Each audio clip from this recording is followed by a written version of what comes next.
Greetings, my dear viewer. You're on the channel The Price of Cheating. The channel is for those who appreciate traditional family values and condemn adultery. So be sure to subscribe to the channel. Let's get started. Receiving a message from Bridget, his sister-in-law Jack Thompson wasn't particularly shocked. With just a month left until the 30th anniversary of her birthday, it was no surprise that she wanted to meet, naturally without Gwen knowing. He suspected that Bridget was planning a surprise celebration for Gwen, and that he was likely being roped in to help. As soon as Jack stepped into the cozy cafe Bridget had chosen, he immediately sensed that something was wrong. Bridget's embrace, usually warm and familiar, was tense, and her expression bore a heaviness that didn't match the occasion. They settled in a secluded corner with their drinks, and Bridget wasted no time. Her voice was a mixture of anxiety and determination. "Jack, I need to talk to you about something important," she began, averting her eyes. "Last night, during a conversation with Gwen, I found out something that shocked me. I thought I knew my sister well, but it turns out I was wrong. She's been unfaithful." "Unfaithful? What do you mean?" Jack's heart pounded, disbelief creeping in. "With whom? How long has this been going on?" Her gaze was steady but troubled. "That's the hardest part. As far as I can tell, she's been cheating on you for about 22 years with hundreds of different men." 22 years? Jack's voice rose, a mix of shock and betrayal. "That's practically the entire duration of our marriage. Are you absolutely sure?" "Do you have any evidence?" I asked, her eyes filled with a mix of sadness and resignation. She nodded, revealing her phone. "I recorded our conversation." I could still hear the tremor in her voice as she uncovered the heartbreaking truth about her infertility. She looked at him, and there was understanding in his eyes. "This has been a dark chapter for both of us. I explored every possible option: IVF, surrogacy, adoption. Each suggestion was met with her firm refusal. She spiraled into a cycle of self-reproach, and I insisted she stop tormenting herself. Nature dealt us a cruel hand, and it's not her fault." The dream of fatherhood burned brightly within me. She even suggested a way out. I could divorce her and find someone who could bear children. But I couldn't allow myself to entertain such a thought. I was committed to every word of my marriage vows, through thick and thin. I refused to abandon her. Bridget interjected. "Gwen and I have talked about this a lot." Her voice dropped to a whisper. "About a year after you got married, she told me that you both had agreed to open up your relationship." Bridget's revelation hung in the air like a cloud. "I promised to keep it a secret and never to bring it up with you. She knew that the idea would make you uncomfortable, especially around family and friends." Jack shook his head, confusion etched across his face. "There was never such an agreement between us, Bridget. This is news to me. I can't accept this." Tension mounted as each word unraveled the fabric of trust and understanding we had built. The evening took a drastic turn, and I realized that the truth could destroy even the strongest bonds. Clenching her fingers, she grabbed his hand. "I can feel the weight of our argument from yesterday hanging in the air. The details of our fight have faded, lost in the chaos of emotions, but her words still echoed in my mind. She blamed me for some long-harbored resentment. Then, shockingly, she unleashed a torrent of confessions, bragging about a deception that had lasted for 29 years. With a twisted sense of pride, she recounted how week after week she had used the cover of our girls' nights out to seduce other men. "You were nothing but her ignorant cuckold," she claimed, a cruel smirk playing on her lips. I felt a knot tighten in my stomach, and trying to regain my composure, I pulled out my phone to record the rest of her tirade. Jack sat at the table, utterly devastated, wiping his eyes with a napkin, each dab a painful reminder of the betrayal that he had never seen coming. How could she reject the love I gave her, the commitments I upheld? The realization that she was unfaithful every week felt like a slap in the face, a bitter betrayal of the vows we made to each other. Was this her way of repaying my loyalty, for my decision to support her when we faced the heartbreaking truth of her infertility? What did I do to deserve such blatant disrespect from this heartless witch? "You did nothing, Carl. Absolutely nothing. With a mix of confusion and anger, I demanded an explanation for why she chose this path. Gwen claimed that this was the universe's way of punishing her for being unable to have children. When I asked her why she chose to cheat on you as an act of revenge, especially since you were not at fault, she burst into sharp laughter. Sister, he had a chance to leave and prove he was a real man. By staying with me, he showed he wasn't man enough to have children with someone else. Wow, what a cunning woman, Carl muttered in disbelief. I've made my decision. I'm going to file for divorce. I can no longer stay with this deceitful liar. She has no idea about my secret, he continued, his voice growing firmer and more resolute. For the past 27 years I've been a donor, the father of at least 200 children. Bridget's eyes widened, and a smirk spread across her face as she absorbed the news. Despite her betrayal, Carl realized that he was indeed a father, just not in the way she expected. The next day, he contacted a lawyer and initiated the divorce process, while Bridget was preparing a surprise for her sister, just as Clark had asked. Gwen would remember her birthday and 30th anniversary for the rest of her life. The cheater would be publicly shamed, and everyone would know just how terrible this woman was. Everything was prepared for the celebration, and Gwen was expecting a grand party, but Clark had different plans for the evening. As a result, everyone, colleagues, friends, relatives, and many others online, learned of Gwen's treachery. And Clark left the party with his head held high. This concludes the story. If you like it, then put your powerful like and subscribe to the channel. Greetings, my dear viewer. You're on the channel The Price of Cheating. The channel is for those who appreciate traditional family values and condemn adultery. So be sure to subscribe to the channel. Let's get started. The factory whistle pierced the air, signaling the end of another grueling shift. Roger, a man forged from steel and sweat, stepped outside, his weathered face etched with deep lines. He moved with the precise grace of a predator, a testament to the relentless hours spent on the factory floor, supplemented by punishing workouts at the gym and fierce boxing matches. His wife, Melissa, had insisted he come home, a rare request that piqued his curiosity. But today, the hunt was stronger.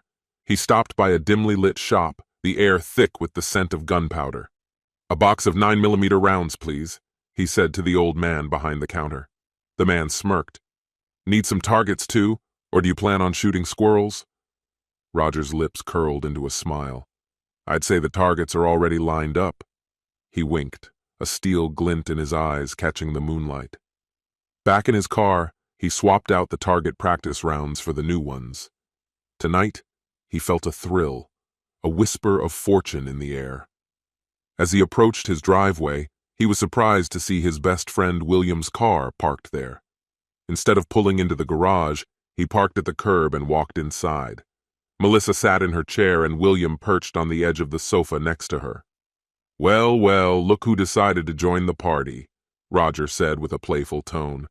He kissed Melissa on the top of her head and set a pack of beer on the coffee table. The night was just beginning, and Roger, ever the hunter, was ready to see where it would lead.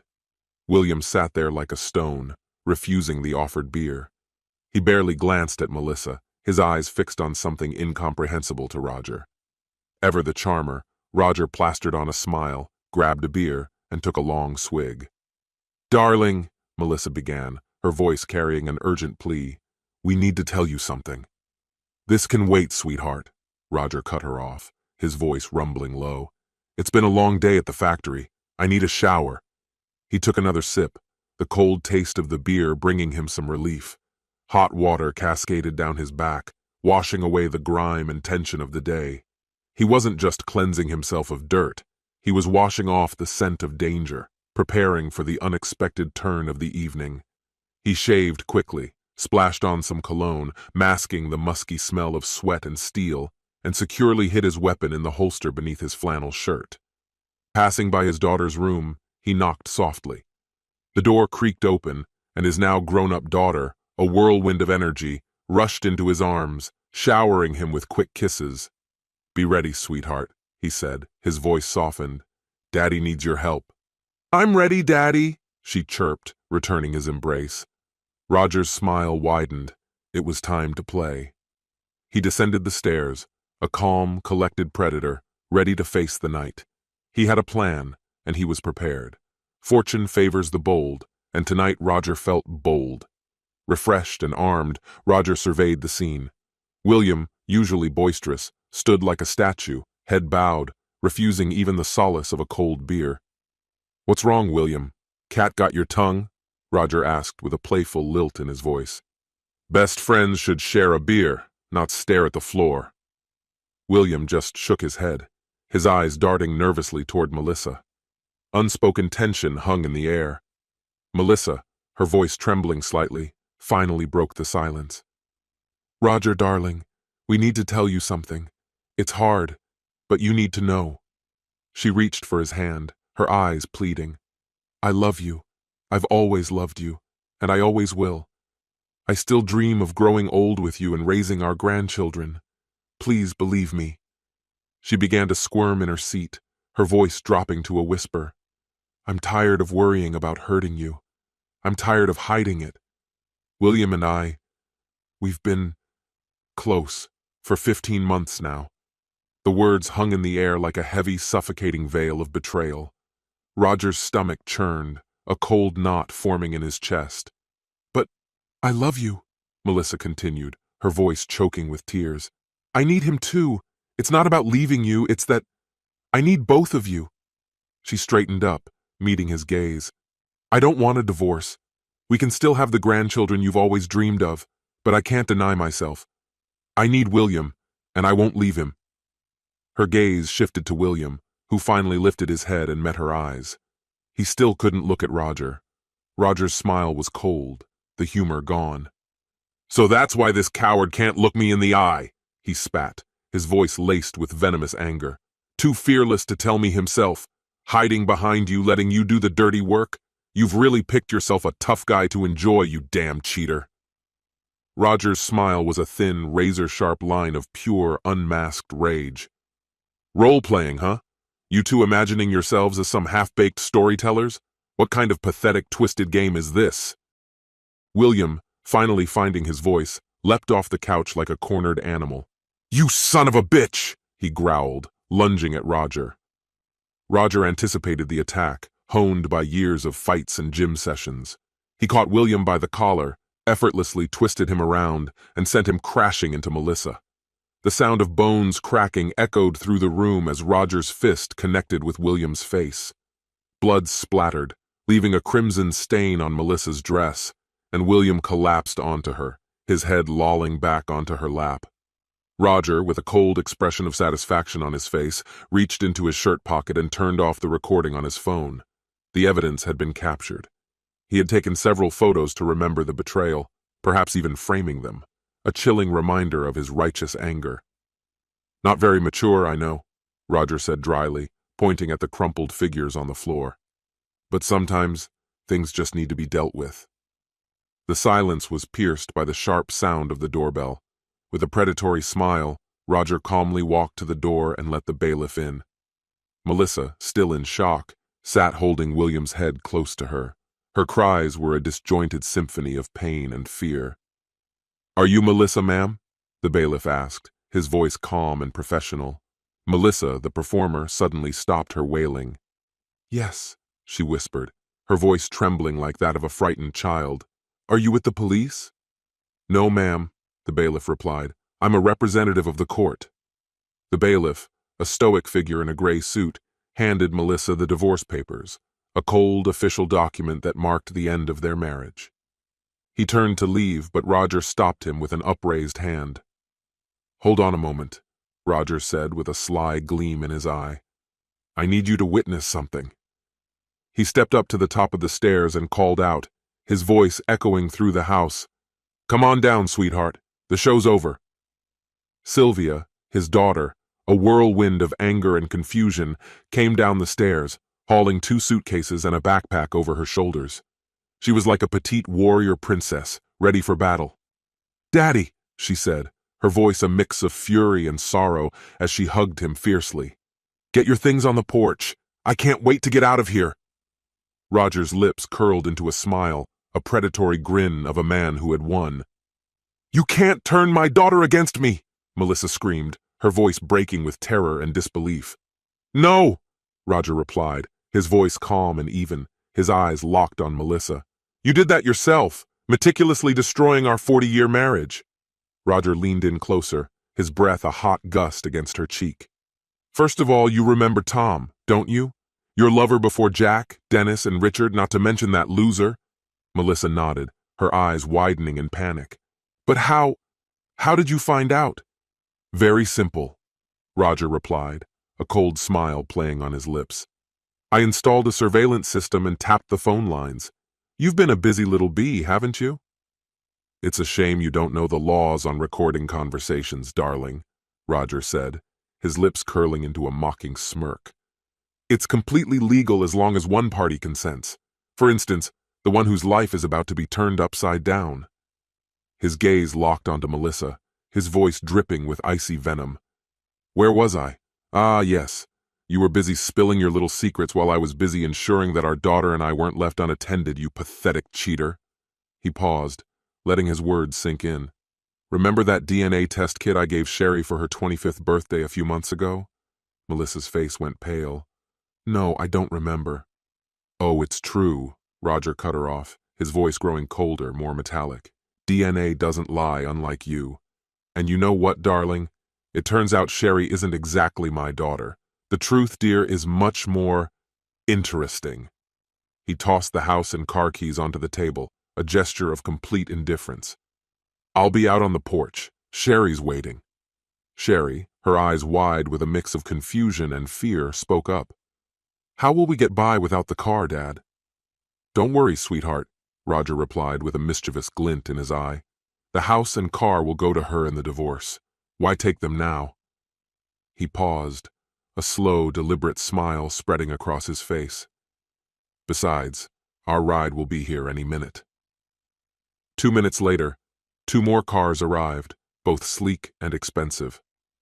Roger retrieved his suitcases and duffel bag from the garage and helped Sherry load them into the trunk of the first car. A woman with black hair cascading down her back stepped out from the driver's seat. She embraced Roger, giving him a long, passionate kiss. Then she turned to Sylvia with a knowing smile on her lips. "I'm Emma," she said, "William's ex-wife, and you must be Sylvia. It's a pleasure to finally meet you." Emma wrapped Sylvia in a hug.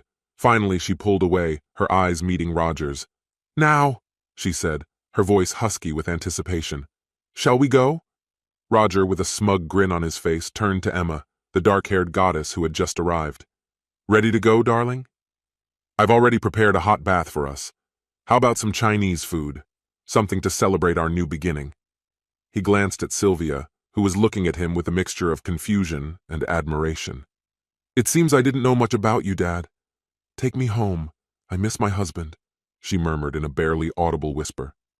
As they drove away, leaving Melissa and William standing on the porch, a wave of relief washed over Roger.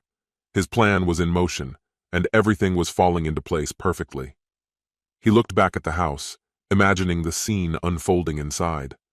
Roger had long known about Melissa's infidelity, but he wasn't sure if Sylvia was really his daughter and had given her a DNA test. He had raised Sylvia with love and couldn't make a decision about Melissa on his own, so he invited his daughter to stay with them. Together, Sylvia and Roger decided to teach Melissa a lesson for her betrayal. Now, videos featuring her had spread across online platforms, and Melissa had become famous as an adult film star. And Roger's life continues in the arms of Emma. This concludes the story. If you like it, then put your powerful like and subscribe to the channel.